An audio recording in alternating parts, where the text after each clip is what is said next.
You know what? I am absolutely livid right now, and if you're not equally angry, if you're not feeling that same burning rage in your chest after what Seth Rollins just did to Paul Heyman in the locker room, then you either didn't see what happened or you fundamentally misunderstand everything this rivalry has been building toward for months. Seth Rollins, the visionary, the revolutionary, the man who's been systematically dismantled, humiliated, and psychologically tortured by Paul Heyman and his collection of monsters over the past several weeks, finally snapped, finally had enough, finally took matters into his own hands and delivered the kind of brutal, personal, visceral revenge that transcends normal wrestling justice and enters the territory of genuine payback. And before you tell me Seth went too far, before you lecture me about professionalism or how WWE superstars should handle their conflicts in the ring like civilized competitors, I need you to understand exactly what Paul Heyman has done to Seth Rollins, the suffering Heyman has orchestrated, the career-threatening situations Heyman has put Seth in, because context is everything here, and when you understand the full scope of Heyman's crimes against Seth, you'll realize that what happened in that locker room wasn't just justified, it was inevitable, it was necessary, and honestly it might not have even been enough. Let me take you back through the nightmare that Seth Rollins has been living ever since Paul Heyman decided to make him a target, ever since the special counsel identified Seth as an obstacle to whatever grand design Heyman is constructing, ever since the Vision set its sights on the architect and made his life an absolute hell. It started subtly, the way Heyman's schemes always start, with little mind games and psychological warfare, with Heyman showing up during Seth's promos to offer backhanded compliments and veiled threats, with Heyman planting seeds of doubt about Seth's relevance, about his place in the current WWE landscape, about whether the revolutionary had been left behind by evolution. Seth, being Seth, didn't back down from Heyman's provocations, fired back with his own verbal assaults, made it clear he wasn't intimidated by the special counsel or his stable of monsters, and that defiance, that refusal to bend the knee or show fear, is what escalated this situation from mind games to physical warfare. The attack started coming with brutal regularity, and this is where Heyman revealed the true depth of his sadism, the carefully constructed nature of his torture. Braun Breaker would ambush Seth after matches when Seth was exhausted and vulnerable, hitting him with devastating spears and gorilla press slams that left Seth broken in the ring while Heyman watched from the ramp with that infuriating smirk on his face. Bronson Reed would crush Seth under his 300-plus pound frame, hitting tsunami after tsunami while medical personnel screamed for him to stop, and Heyman would just stand there taking notes on his phone like he was documenting an experiment. And then there's Brock Lesnar, the nuclear option, the beast incarnate showing up at random intervals to deliver F5s and German suplexes to remind Seth that no matter how tough he thinks he is, no matter how revolutionary his vision might be, he's still just a man and Brock is something beyond human. Each attack was calculated to maximize damage while keeping Seth just healthy enough to come back for more. Because Heyman doesn't just want to defeat his enemies, he wants to break them, wants to destroy their spirit, wants to make them question everything they believe about themselves. Seth Rollins has been hospitalized multiple times, we've seen the reports, we've heard the commentary team talking about separated shoulders and injured ribs and concussion protocols, and through all of it, Heyman has been there with his microphone and his manipulative words, framing Seth's suffering as necessary, as inevitable, as the natural consequence of standing against the Vision's dominance. Heyman would cut these promos standing over Seth's broken body, talking about evolution and survival of the fittest and how Seth represents the old guard that needs to be eliminated for the new generation to thrive, and those promos were masterclasses in psychological abuse, designed not just to justify the Vision's actions but to make Seth doubt himself, to make him wonder if Heyman was right, if maybe Seth was past his prime and fighting a battle he couldn't win. And for weeks, 4 months, Seth absorbed this punishment, kept coming back, kept fighting, kept refusing to surrender or submit or give Heyman the satisfaction of seeing him quit, and that resilience, that stubborn refusal to break, is what makes Seth Rollins one of the most compelling characters in WWE, but it's also what led to the explosion we witnessed in that locker room. The breaking point came during what was supposed to be a contract signing, one of those classic WWE segments where enemies sit across from each other at a table and tensions escalate until somebody puts someone through the furniture. Seth was there ready to sign whatever match contract was being offered, ready to finally get his hands on one of Heyman's monsters in an official capacity with a referee and rules and the possibility of actually winning and gaining some measure of revenge. But Heyman, being Heyman, had other plans, had turned what should have been a straightforward segment into another humiliation, another psychological attack designed to break Seth's spirit. Heyman revealed that the contract wasn't for a match against Braun or Reed or even Brock, it was for Seth to acknowledge Heyman's superiority, to publicly admit that he'd been wrong to oppose the Vision,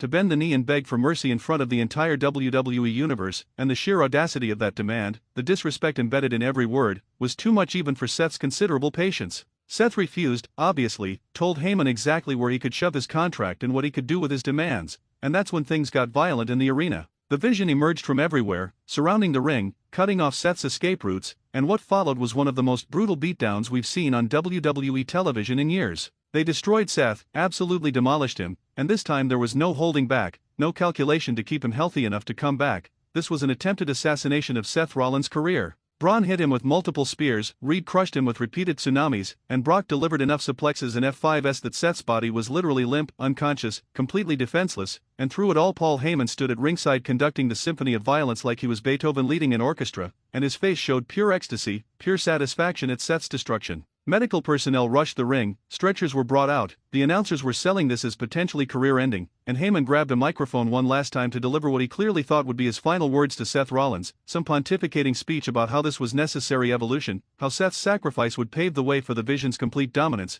how history would remember this as the moment the old generation died and the new one was born. But Seth Rollins is not normal, is not like other wrestlers who would take months to recover from that kind of assault, who would need surgery and rehabilitation and psychological counseling before even thinking about stepping back in a WWE ring. Seth showed up at the arena the very next week, broken and bandaged and probably running on pure spite, and he made it clear through gritted teeth and obvious pain that he wasn't done, that Heyman hadn't broken him, that the Vision had failed in their mission to end his career. The WWE Universe went absolutely nuclear for Seth's return, showering him with respect and admiration for his toughness, for his refusal to quit, and you could see in Seth's eyes that he wasn't there to cut a promo or challenge someone to a match, he was there to hunt Paul Heyman, to find the special counsel and make him pay personally for orchestrating months of torture. Security had to physically restrain Seth from searching the backstage area, from tearing apart the locker room looking for Heyman, and WWE officials made it clear that if Seth put his hands on Heyman outside of a sanctioned match, there would be serious consequences, suspensions, fines, possibly even termination, and that threat of consequences is what kept Seth in check for the following weeks, what forced him to channel his rage into training and preparation rather than immediate revenge.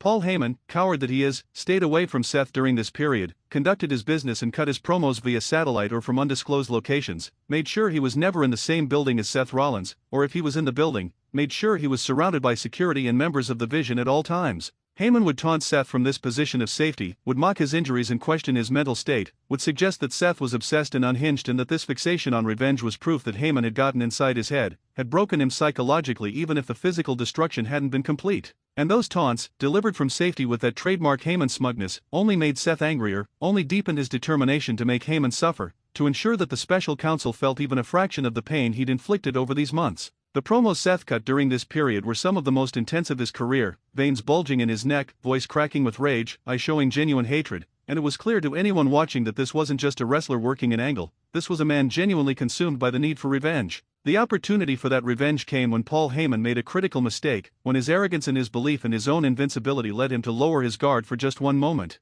Heyman was backstage doing an interview or a satellite segment or something, and his security detail had stepped away temporarily, and the Vision members were all occupied with their own matches or appearances or whatever, and for the first time in weeks Paul Heyman was alone and vulnerable. Seth, who'd apparently been stalking the backstage area like a horror movie villain, waiting for exactly this opportunity, found Heyman in what looked like a locker room area or maybe a production space, and the footage that's leaked, the cell phone video and security camera clips that have made their way to social media, shows exactly what happened next, and it is absolutely brutal. Seth didn't say a word, didn't cut a promo or explain his actions or give Heyman time to beg or plead or try to talk his way out of the situation, he just attacked, grabbed Heyman by his expensive suit jacket and threw him against a wall, and the sound of Heyman's body hitting metal lockers echoed through that space like a gunshot. Heyman tried to talk, tried to use his greatest weapon which is his mouth, tried to manipulate or negotiate or reason with Seth, but Seth was beyond words, beyond reason, operating on pure instinct and rage. Seth hit Heyman with punches, not worked wrestling punches but real closed fist shots that you could hear connecting, that made sickening sounds, and Heyman crumpled, this man who's been orchestrating violence for months suddenly on the receiving end and completely unable to defend himself.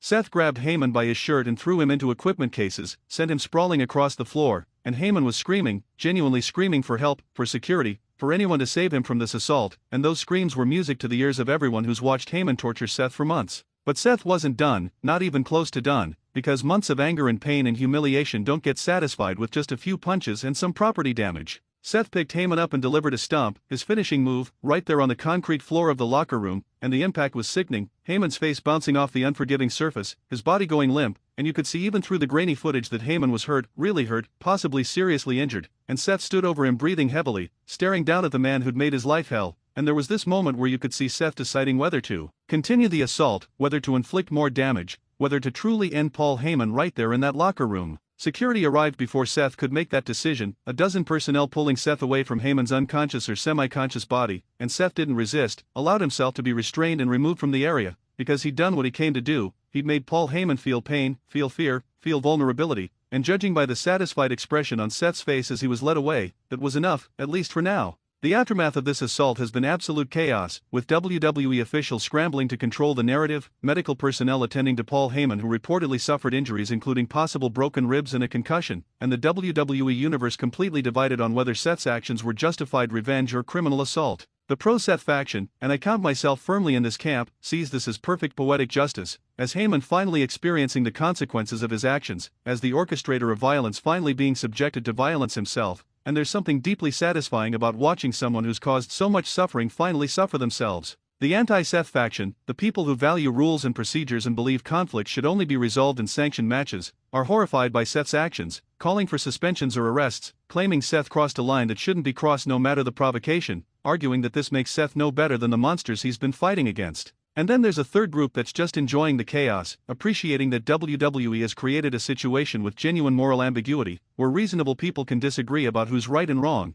and that complexity is what makes for compelling television. Paul Heyman's status following this attack is unclear, with WWE being deliberately vague about his condition and whether he'll be able to appear on television going forward. Part of me wonders if Heyman will use his injuries to generate sympathy, to paint Seth as an out-of-control lunatic who needs to be stopped, to rally the vision around the cause of avenging their fallen leader. Heyman is a master manipulator even when he's the victim, maybe especially when he's the victim, and he'll find a way to use this situation to his advantage, to further his agenda, to make Seth's moment of triumph into another trap. Or maybe Heyman is genuinely hurt, genuinely scared now that he's experienced firsthand what it feels like to be on the receiving end of WWE violence, and maybe this will change his approach, make him more cautious, force him to reconsider whether orchestrating these attacks is worth the risk of becoming a target himself. Either way, the dynamic between Seth and Heyman has fundamentally changed, because Heyman can no longer hide behind his monsters with complete confidence, can no longer assume he's untouchable, knows that Seth Rollins is willing to cross lines and break rules to make him pay. The Vision's response to their leader being attacked is going to define the next phase of this storyline, because Braun Breaker and Bronson Reed and Brock Lesnar cannot let this stand without response. Their entire gimmick, their whole reason for existence, is to be Paul Heyman's instruments of destruction, to protect Heyman's interests and eliminate his enemies, and Seth just walked right past all of them and hurt the person they're supposed to be protecting. That's a massive failure on their part, a humiliation that damages their credibility, and they're going to need to respond with overwhelming force to re-establish their dominance. I expect Seth to face absolutely nuclear retaliation, attacks that make the previous beatdowns look tame by comparison, because the Vision needs to send a message that touching Paul Heyman has consequences beyond what any normal assault would generate. And that escalation, that cycle of revenge generating more revenge, is exactly what makes blood feud so compelling, because there's no easy resolution, no simple way to end the conflict, just an ever-increasing spiral of violence until someone is completely destroyed. Seth Rollins' character has evolved so much through this feud, transformed from the charismatic revolutionary cutting promos about his vision for WWE's future into something darker, more primal, more consumed by the need for revenge than any higher purpose. There's something tragic about watching a hero descend into the same tactics as his enemies, about seeing someone who stood for something greater reduced to just wanting to hurt the person who hurt him, and WWE has done excellent work showing the transformation gradually, showing Seth's frustration building, showing his principles eroding under the constant assault, showing him reaching the breaking point where revenge becomes more important than righteousness. That character arc resonates because it's human, because we understand that breaking point, because we've all felt the desire to hurt someone who's hurt us regardless of consequences, and seeing Seth act on that desire is both satisfying and disturbing in equal measure. The locker room's reaction to Seth attacking Heyman would be fascinating to know because wrestlers are going to have complicated feelings about this. On one hand, many wrestlers probably despise Paul Heyman, resent his manipulation and his arrogance and the way he's used various clients over the years, and seeing him get beaten up probably generated some schadenfreude, some satisfaction at watching karma catch up to someone who's caused so much chaos. On the other hand, the precedent Seth just set is dangerous, because if it's acceptable to attack managers and non-wrestlers backstage without consequences, then everyone who's ever had heat with a manager or authority figure might think they can do the same thing, and that creates an environment of lawlessness that could spiral out of control quickly. WWE officials are probably terrified of the message this sends, worried about liability and workplace safety and maintaining some semblance of order, but they're also probably thrilled about the storyline potential and the buzz this is generating among fans. Let's talk about the actual footage of this attack because it's been dissected frame by frame on social media, analyzed like the Zapruder film,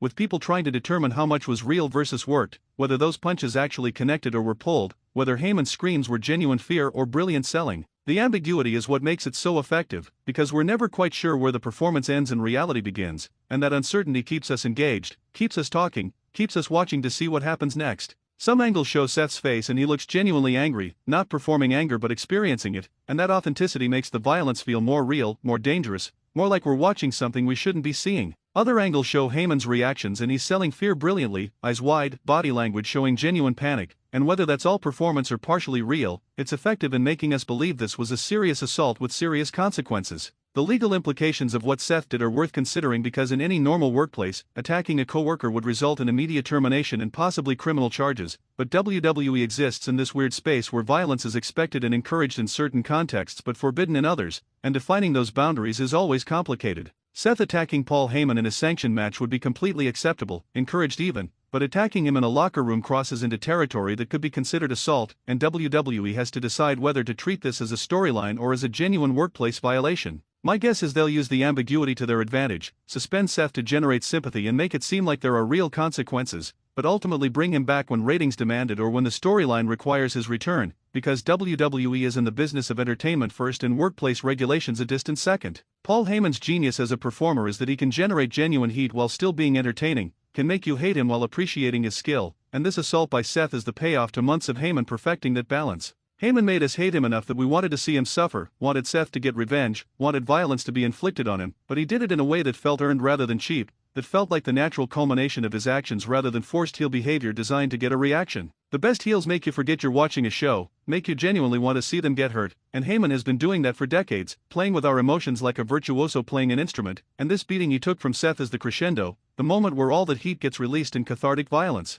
Seth's promo after being removed from the locker room, after security separated him from Heyman, was delivered to cameras while he was being escorted from the building, and it was chilling in its simplicity. Seth just looked at the camera and said something like Heyman wanted to break me, wanted to end my career, wanted to make me quit, and all he did was show me that monsters can bleed, and that line, that simple statement, encapsulates everything this feud has been about. Seth isn't claiming moral superiority anymore, isn't positioning himself as a hero fighting villains, he's acknowledging that he's descended to their level, that he's become the monster necessary to fight monsters, and that self-awareness makes him a more complex and interesting character than a simple good guy would be. The visionary has evolved into something darker, something more dangerous, and whether the transformation is temporary or permanent will define Seth's character for years to come. The WWE Universe's reaction on social media has been overwhelming, with hashtags trending worldwide, with the video of Seth's attack being shared millions of times, with debates raging about morality and justice and whether Seth was right to do what he did. Some fans are creating hero edits of Seth attacking Heyman, setting it to triumphant music, celebrating it as the moment Seth reclaimed his power and dignity.